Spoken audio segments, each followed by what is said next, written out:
right.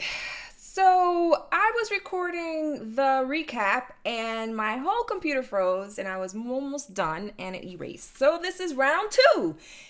If this thing stops, there will be no recaps today. So, yeah, if you don't already, please follow me on Instagram and Twitter at Top Rope Squishy. And if you don't subscribe, please subscribe. And please don't forget to check out the merch. This says "Leg locks are my love language." It's one of my many, many shirts. Please check them out. I also have mugs and masks and hoodies. I have hoodies. So please check those out and help yourself to a piece of merchandise or two. Okay, so yesterday, Dynamite was amazing. And it started off with the match that I thought was going to actually be the main event, but it turned out to be the opening match, which was great. It was the tag team matches. Before the match began, though, there was a quick little promo from the Young Bucks, and they basically were saying, the reason why we went back with Kenny Omega was because he's family. Family comes first. And, we feel like, this industry has changed us and we want to come back to the Young Bucks that people loved and blah, blah, blah. And basically it ended up them saying that you're going to be seeing a new and improved Young Bucks and Kenny Omega. Basically the Elite is now heel. So they came out against Death Triangle's Pac and Rey Fenix. That match was off the charts amazing. I loved the new style that the Young Bucks had. I love that, they weren't doing as much flying as they usually do. And I actually love that type of wrestling. High flying wrestling is one of my favorite types of wrestling, but I love brutal too. And they were dirty. I loved it. I love heels. Like I like baby faces because I'm a Kris Statlander. Come on. But I'm a big fan of heels. I mean, they just get away with more, and you expect that because they're heels. But yeah, this, it was not really one-sided, although the Young Bucks really were kicking ass. But at some point in the night, Nick Jackson was in the ring by himself with Pac, and he ended up kicking Pac in the yam bags, as Taz likes to say.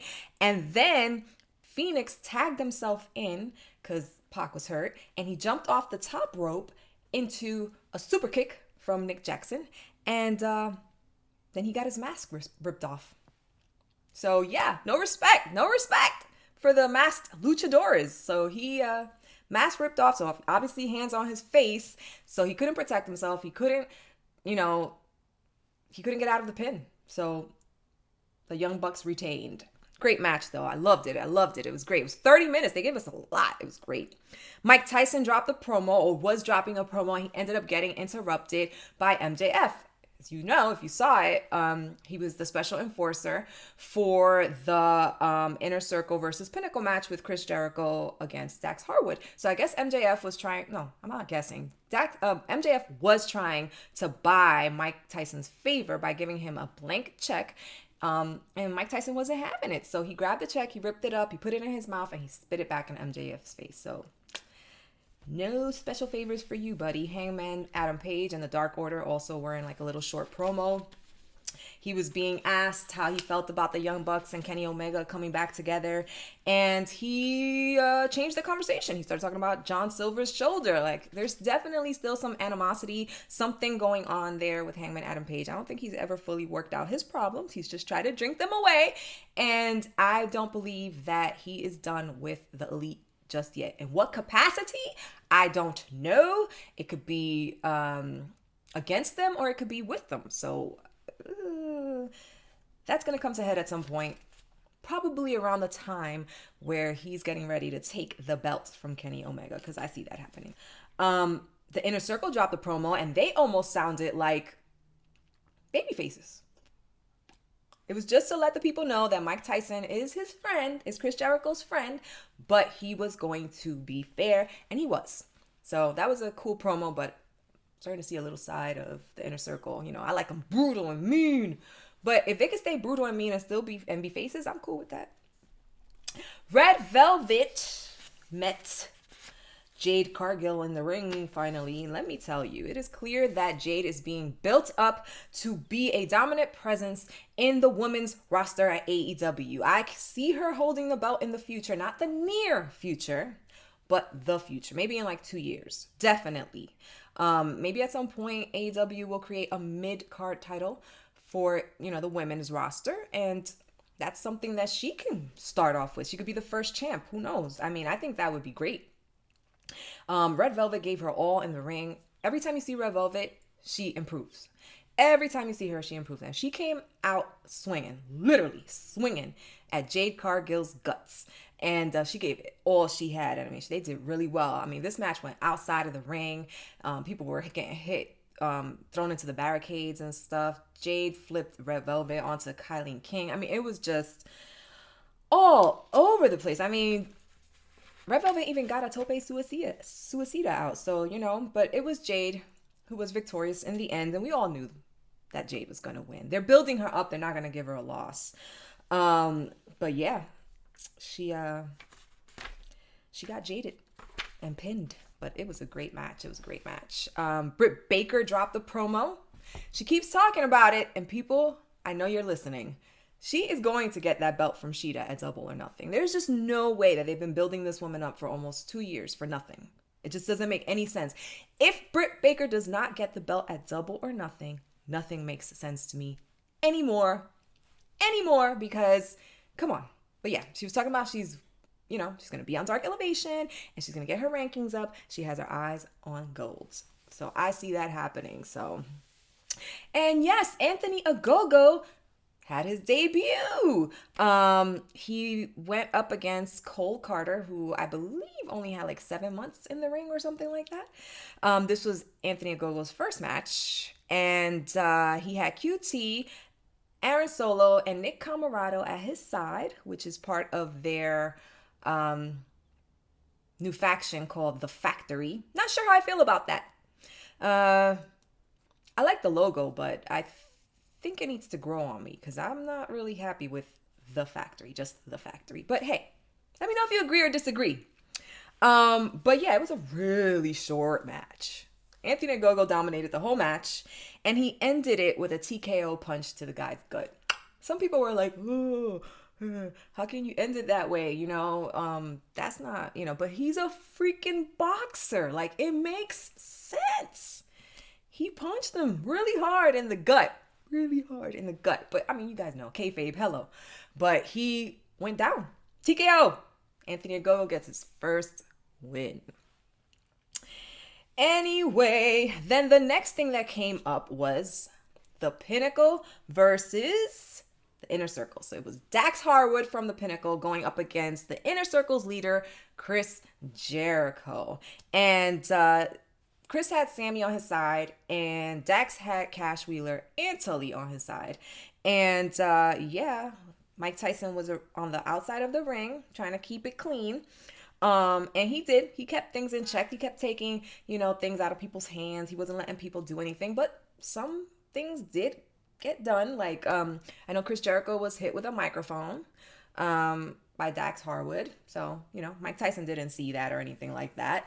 But at some point during this match, the entire Pinnacle and InnerCircle came out, and it was hell all over the place.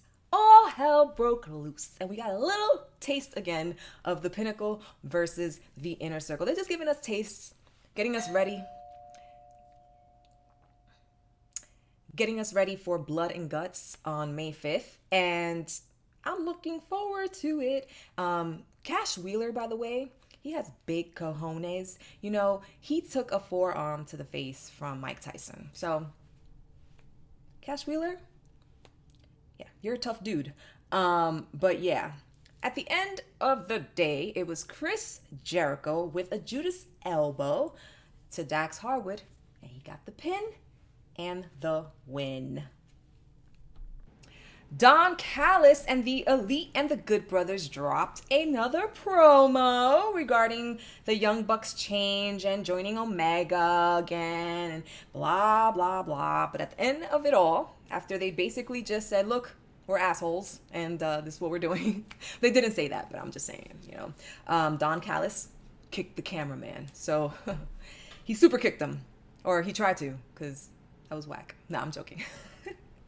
Anyway, I expected somebody to super kick the camera. It was all good. Thunder Rosa, she dropped the promo. This woman's on fire, and she has her eyes on gold and silver. She wants the AEW championship, and she wants the NWA championship back. So she called out Shida and Ty. She said, I don't care who has it between between Shida and Ty. Whoever has it, I'm coming for it.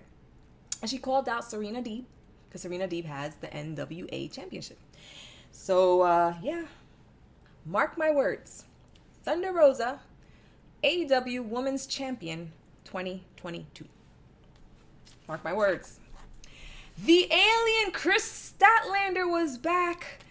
Oh, I was so happy Kris Statlander came back. Kris Statlander was the first wrestler at AEW that I saw wrestling at AEW when I first checked out AEW. And let me tell you, it was impressive as hell, which is why I got hooked. So Kris Statlander literally hooked me to AEW. So I love Kris Statlander. Her and Thunder Rosa are like right here to me.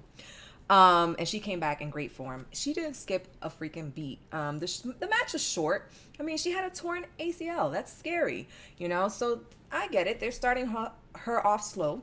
But hey, she still got her Supernova Big Bang out.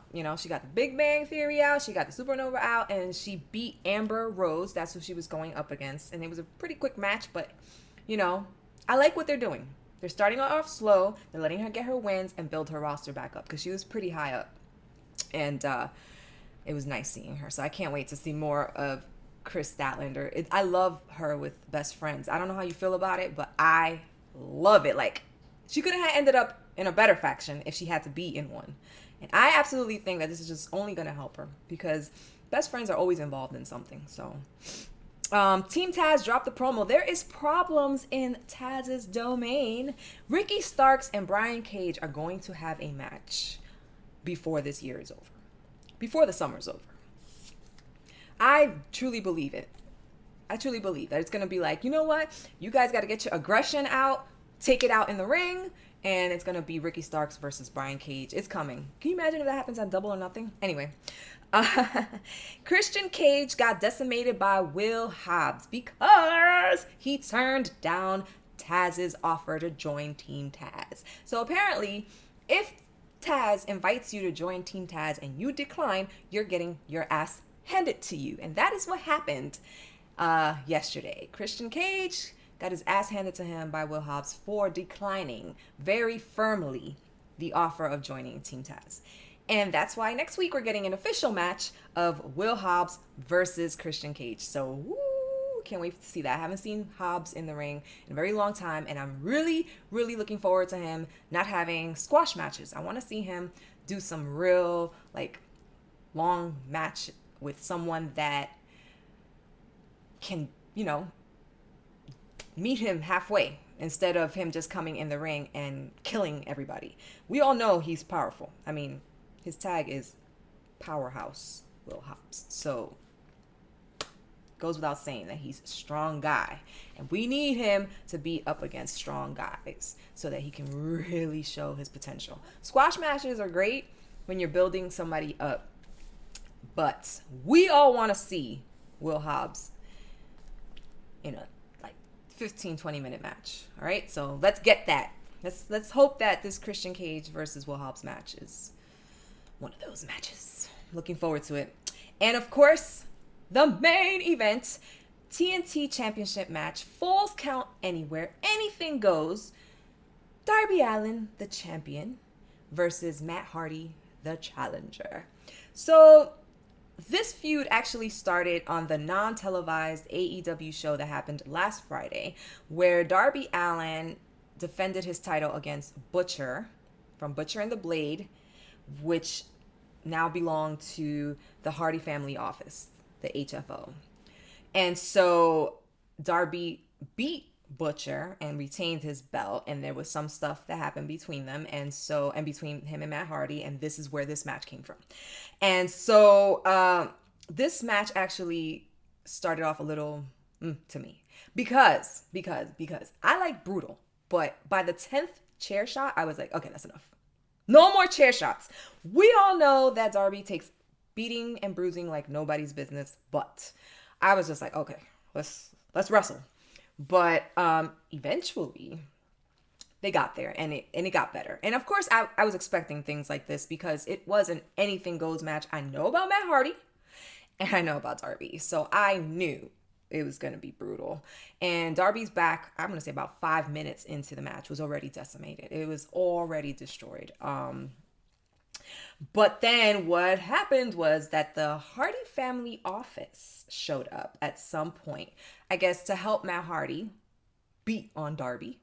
But who came out to defend Darby? It was Sting, accompanied by Dark Order. All hell broke loose. At some point, Hardy was eating garbage can shots from Darby. Sting was working on Private Party, and Ethan Page and Scorpio Sky showed up to try to attack Sting from behind. That's what I'm guessing. And all of a sudden, who shows up? Murder Hawk. And Ethan Page and Scorpio Sky went running, and Murder Hawk got in the ring, and Sting didn't know what he was getting in the ring for, but he helped Sting, and he whooped on Private Party, and Isaiah Cassidy ate a blackout, and that was it. So I think that there might be a real collaboration between Sting and Murder Hawk happening. So I'm really interested to see where this goes. I'm not sure if you guys have an idea. If you do, let me know. I love to hear what you're thinking about that particular thing going on, because it started as a feud and now it seems like they're seeing eye to eye. So let me know. But, you know, this match went everywhere. It even went to the backstage where Matt Hardy put up a ladder, and Darby was all messed up on top of a table, and he came down with a leg drop off a ladder, and the table broke. And then it went back outside. Somehow Darby got his hands on Sting's bat, and he started, you know, batting away at Matt Hardy, got him on a table, and then all of a sudden he disappeared. Darby disappeared. And where does he show up? He's on top of some scaffolding, like the metal scaffolding that's around with the lights. And he did, I think, what was probably one of his most perfect landings with a coffin drop. The table broke. Darby pinned Matt Hardy, and he retained. And that was the end of Dynamite yesterday. And it was great. It was great. It was great. It was great. Looking forward to next week. The match lineup is looking really good. Sheeta's going up against Ty Conti for the belt. Hangman Adam Page is going up against Ricky Starks. Powerhouse Will Hobbs is going up against Christian Cage, and we have Trent versus Penta. I'm sure there's going to be another match or two, obviously probably like 2 more matches added, but that's what we know for now.